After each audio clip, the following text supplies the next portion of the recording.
What conspiracy theory do you completely believe is true? I'm in the Navy and we change uniforms a lot compared to other branches. There's a conspiracy theory that there's a rear admiral whose wife has stocks in the company that makes our uniform. I just randomly heard someone talking about it. I have zero evidence that it's true, but I 100% believe it. Yeah, the Navy seems to change their uniforms way too much. OP is likely right.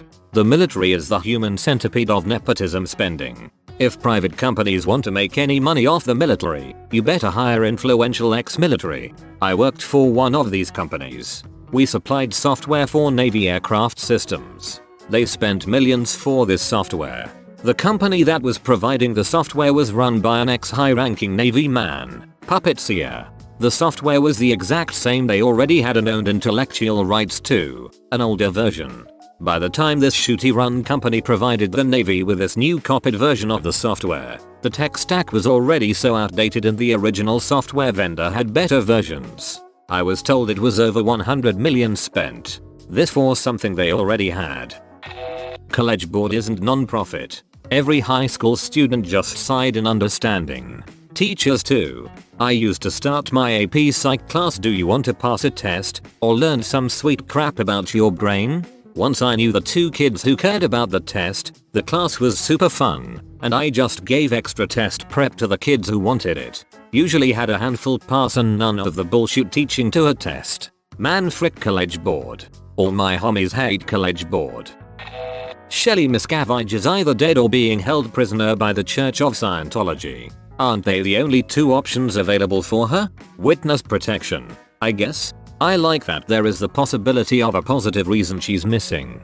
Just read the wiki article on her, very interesting. Not only did the cops outlie her for filing the missing persons case, but they also stated that they talked to her in person and closed the case as not missing. Like, isn't it questionable at all that someone hasn't been in public since 2007 and someone files a missing persons case and the Church of Scientology calls up and is like, nope, she's not missing here, she is okay, leave us now, she needs to go back inside, and then the cops are just like, okay, yep, she's fine. Well, the likelihood of the cops being in their pockets aside, this is the trickiest part of dismantling cults in general. They cover it in the Scientology documentary HBO did. People are documented as being held in these compounds and absolutely tortured. But the fact is that even if the cops raided them while they were being tortured, the people themselves would say that they are adults, they're of their own free will.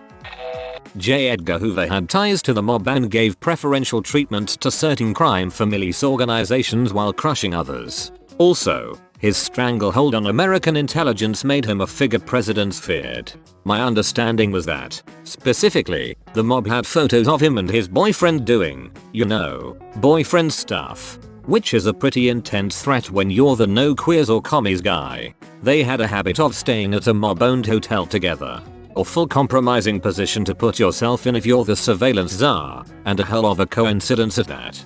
Not to mention that his best friend, Clyde Tolson, was Hoover's beneficiary in his will, moved into Hoover's house after he died, and is buried in the same row at the Congressional Cemetery in Washington, D.C. He retired from the FBI 3 days after Hoover died and accepted the flag at his funeral. They vacationed together, took all their meals together, socialized together. I don't know that the mob had anything on him, but if Hoover and Tolson weren't lovers, then it must have been one hell of a relationship. Oh my god, bestie goals. I too dream of one day having a best friend so tight that the mob will use them to blackmail me. The Big Mac has gotten smaller so McDonald's saves some money. I dunno, but I swear the Big Mac used to be bigger. Or maybe I am just fatter. Not a specific theory, but I have no doubt that the majority of leaks for the entertainment industry, video games, movies, TV, etc., are completely purposeful and meant to gauge general opinions before official announcements. Maybe not Tupac, but at least one celebrity has faked their death and is still out there. If it's anyone, it's Andy Kaufman. This is the smallest conspiracy ever, but you know how when you pull a tissue out of a box, there's this dust that comes out from the tissue when it scrapes the perforated edge? I swear it's designed like that so that the dust makes you sneeze. And then suddenly you need more tissues. Rise up against big tissue. Finally someone said something about this. There's too much dust in general on tissues. It all gets freaking stuck in my nose and I'm back where I started. Switch to napkins, bro. I've heard similar that chapstick doesn't let your lips replace their moisture, so you have to keep applying and end up buying more. A lot of entertainment companies are money laundering fronts.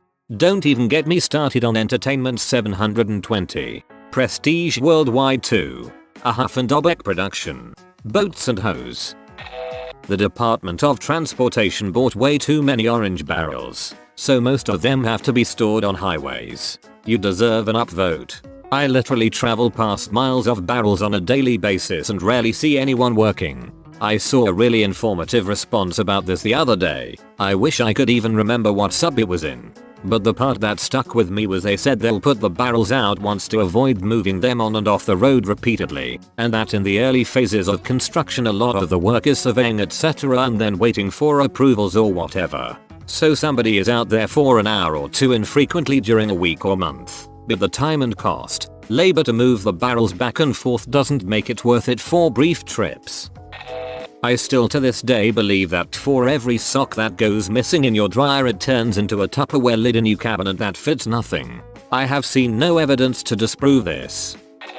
Reddit is run by a single college student that has no clue how to make a search bar. Automobile and oil companies have been working to impede or hide developments in renewable energy solutions. There is actually a lot of evidence for this. I was a climate activist before seeing it, but the Years of Living Dangerously documentary series pretty well confirmed to me that big oil, gas, and coal companies are standing in the way of renewable energy solutions. The government constantly reposts this question to see what we know. No, we don't do that at all. That the CIA lets JFK get assassinated. Wait, I actually am curious about this one. Look up the podcast Death is Just Around the Corner, specifically their JFK series. It's quite long, 5 parts each at around 90 minutes. But it's incredibly informative. The narrator is quick to point out what is speculation, what there is factual evidence for, and what comes from the official narrative. The gist of it is that JFK kept on working against the CIA in multiple ways, like de-escalating the Cold War as well as trying to put the CIA under the control of the executive branch, and was made an example of. Lee Harvey Oswald was almost certainly a CIA asset, unrelated to JFK, but Manson was also almost certainly a CIA asset. Some good investigative journalism just came out on this within the last year actually, and if you look into the official record of some of the stuff the CIA was doing, MK Ultra, giving black neighborhoods syphilis to see what would happen, Iran-Contra, etc., and consider the fact that nobody that oversaw those crimes was ever punished anything more than administratively, it seems pretty naive to me that they would have opt doing that kind of thing. I mean, there are people instrumental in the Iran-Contra affair that are in the Trump administration right now, lol. A time traveler has traveled back in time to the year 1963. However, he does not know the exact date. He sees a CIA agent nearby and asks him, "Is today before or after the JF? Before. Isn't this the plot of the Umbrella Academy S2? I got a pretty harmless one. Stevie Wonder can see. The world's elites are in on it, which almost got blown open when George W. Bush waved at him. Didn't Shaq say he ran into him in an elevator once and Stevie Wonder said, 'Hey, Shaq,' before Shaq said anything? I've heard that story too. I think it was Anthony Anderson that said he's not blind, and he said on a late night show, invite him and put something on the ground for him to trip on and the motherfricker will step over it. I know I'm butchering it, but it's funny and interesting. I can't remember what it's called, but that's a real type of blindness. Basically, the eyes are mostly normal and work just fine, but the connection between the brain and the eyes is broken. The subconscious will know there's something there, but the person will never actually see it. I've seen Stevie Wonder take his glasses off before, and his eyes do not appear normal to me, so I don't think this is that type of blindness. I've heard it called blind sight. Basically, the part of the brain that actually creates an image for the conscious mind is broken, but all the subconscious parts of sight still work, like avoiding obstacles. The CIA is responsible for the crack epidemic.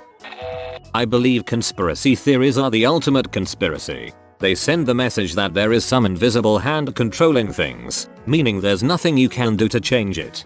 They instill complacency. Yeah, and I agreed with a dude a while back who said he thinks the term was coined in a way to make conspiracy theorists look like tinfoil hat wearing crazies so no one would take any conspiracies seriously. The government was behind Throwback Thursday in order to get us to digitize and upload pictures that they would not have had access to in order to help improve age progression. Facial recognition algorithms. Like Facebook's 10-year challenge. Why not just use driver's licenses? Doesn't go back past 16ish, but you have the data and it updates every time people renew. Ancestry DNA and the rest of those ancestry websites are run by the government to have access to people's DNA to cross-reference crimes, etc. That's not a conspiracy theory, it's in the fine print when you use their services. That's how they caught the Golden State Killer. And not from him directly, from one of his kids. I believe in the HBO doc about it they say it was a third cousin or someone fairly distant. Correct. Fourth cousin, so I'll give you that one, mate.